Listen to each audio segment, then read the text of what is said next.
Hey everybody, it's Monday, about 4 o'clock. 2 days till Christmas, I guess.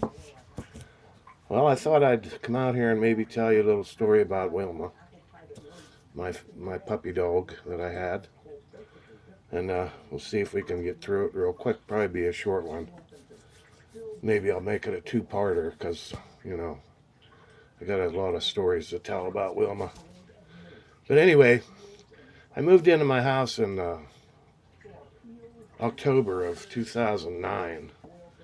And I always wanted my own dog. I had a dog. We had a dog when I lived with my mom and dad. We had a dachshund.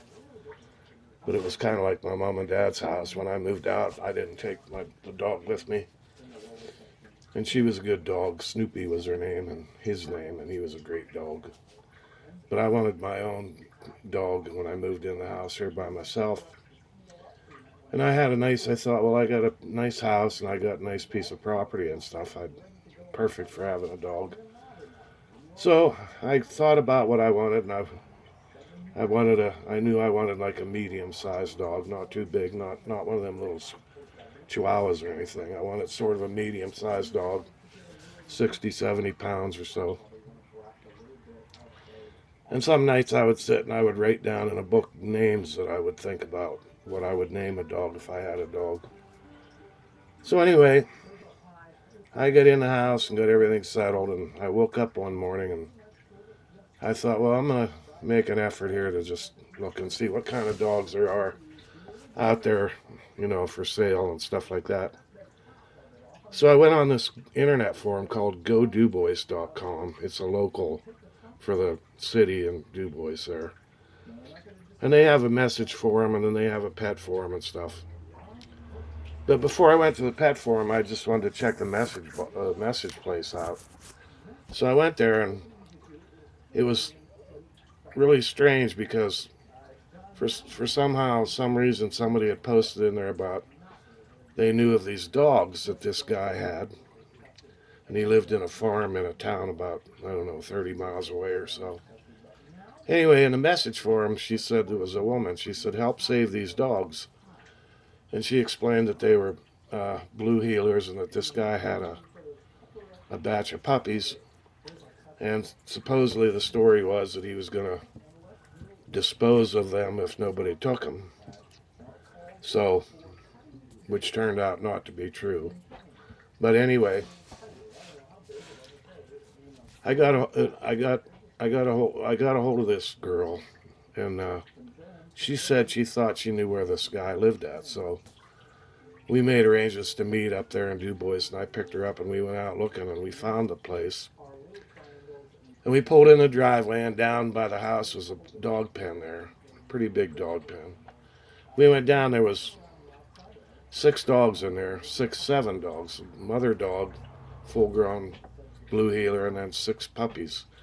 4 of them were short hair like Wilma, and then 2 were the fluffy, hairy kind, more like a shepherd. Anyway, we played around with the dogs and the puppies, and we went up to the house. Nobody was home. So we went back and played around with the puppies, and I think I had some treats there. And I saw this one there that had a black eye, and she was a female, and that's what I wanted. I decided I wanted a female. So anyway, we kind of talked about maybe just taking the dog, because if he was going to, get rid of him, then we might just take it right then and be done with it. But then we thought about it, and we decided we better not do that. So she said, well, we'll leave a note on the door there. So she went over my Jeep, and she just ripped a piece off a brown grocery bag and wrote a note on there that I was interested in the dog, and she put my phone number down. So we put that on the door there, and we left. I took her home, and I came home, and I thought, well, that's the last I'll ever, I'll never hear from that guy. So anyway, the clock went off and stopped my video. So anyway, I didn't think I'd hear from the guy. Well, it was about 5 o'clock that night. And I got a phone call, and it was that guy, and he said, that he saw my note and everything, and he said, I don't know how this got started, but he said, I had no intention of doing anything with the dogs. I just want to sell them, give them a good home. And he said, all I was asking was $50 because he said I gave them all their first set of shots.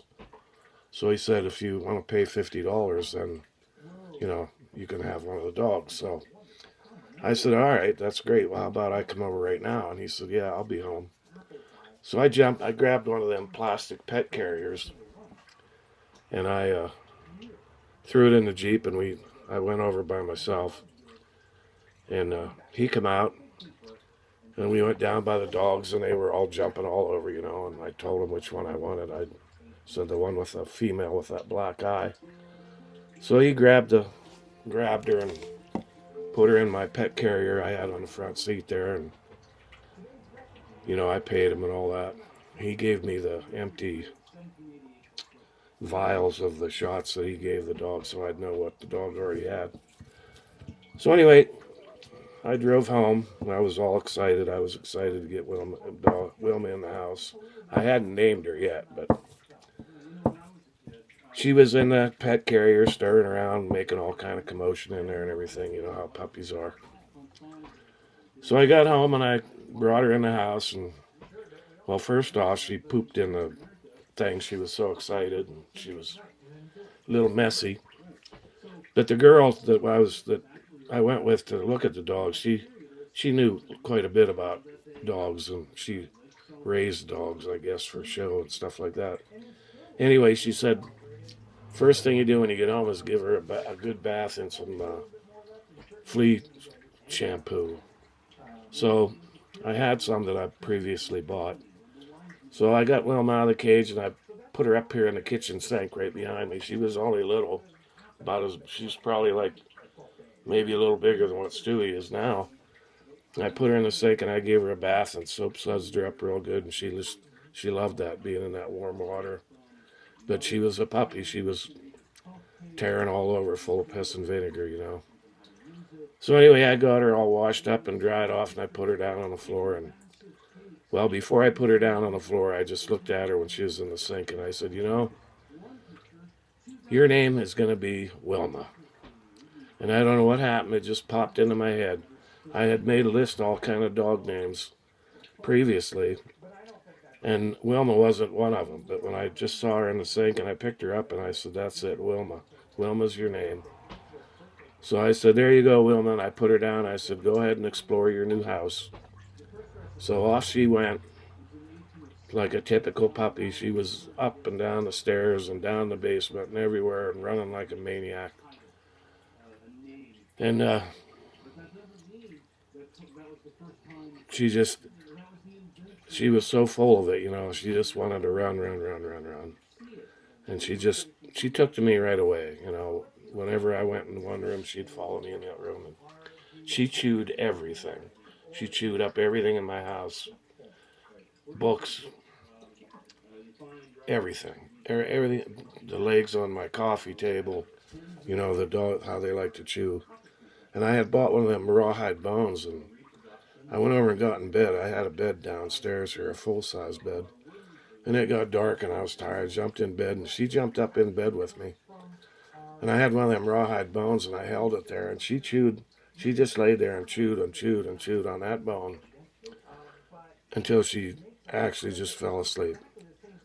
And so that was our first night together. And she was always a good dog about sleeping, right up all the way. She was always at nighttime, she'd always go to sleep. But those first couple of years I had her, the first year especially, I loved her so much. She was such a great dog, and I worked on training her, And it was funny because before I got her, I said, blue heelers are pretty smart. I'm going to train her. She's going to be the most obedient dog, and everybody's going to be impressed about how well I train her. Well, I got her trained in some things, but for the most part, she won, and she trained me. So I ended up being the one that got trained. But she was a good, smart dog. She was really something. And we had 14 years together. And then she had to, it happened real fast. She started just not seeming right, you know, and I couldn't get her to eat. So I took her to the vet, and that's when they found out her kidneys were going bad. And the vet said she probably only had a couple months.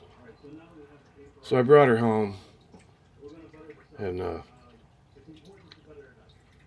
you know, she could get up and walk around and stuff, but you could tell she wasn't right. She slobbered a lot. And then just shortly, a couple days after the vet, I was sitting in at my desk, and she had a seizure on the rug in here. It was like a epileptic seizure, you know. Her legs and she fell down, and she was just tensing up, and it lasted probably 30 seconds. And I didn't think she'd survive that, you know. And she did. And then she got up, and she just had drool hanging out all over her mouth. And I called the vet right away, and I said, I guess we're going to have to, you know, do that. So I don't know. I think it was that day or the next day. And they said bring her up at, you know, 1:30 or whatever. So I called my son. I said, I need you to go with me for this. And so he left work early, and he came down to help me. And thank God for that. I was so glad he came with me. And we went to the vet, and well, they made it as painless as they could. You know, it happened a lot faster than I thought. And I think we took Wilma out of the van, and she just laid on that table. And, you know, I never saw her just do that around people. She just laid there. She just about had it, I think. So it went pretty fast and pretty painlessly. And, well, that was a year ago, October, and I'm still having problems with that. I had her cremated. I had her ashes. They put her ashes in a real nice little tin, and they did a paw print on a piece of clay and some other little things they gave me. And then I got cards from all the people at the veterinary place. And so I was going to make a little memorial, like on my wall, put up a shelf and put all that stuff on there, but I haven't been able to bring myself to do that yet. But it's been a year, like I said, in October. So I have the bag of stuff hanging up on the wall over there, and I still talk to her. You know, it was funny when I got home that day without Wilma and Stewie. Stewie knew something. She walked around all over the house real slow. She walked around, Stewie. She went upstairs, and she come down the steps. She went in the bathroom, in the shower room, and she was looking for Wilma. She wanted to know what happened to Wilma. So she missed Wilma too. So anyway, maybe I'll make a video. If you have any questions or anything, you can leave them in the comments. Maybe I'll make another video with some more info and story about Wilma. She was quite a dog. She was a great dog. I loved her so much. So anyway, I'll let you all go. I hope all you have a Merry Christmas. I hope you're all ready, and I'm ready for Christmas. I'm ready for New Year's. Not doing anything special, not going anywhere. So everybody have a Merry Christmas and a Happy New Year, and I'll probably see you tomorrow or maybe Christmas Day. I'm not sure yet what I'm doing. So take care, stay frosty. Dale out.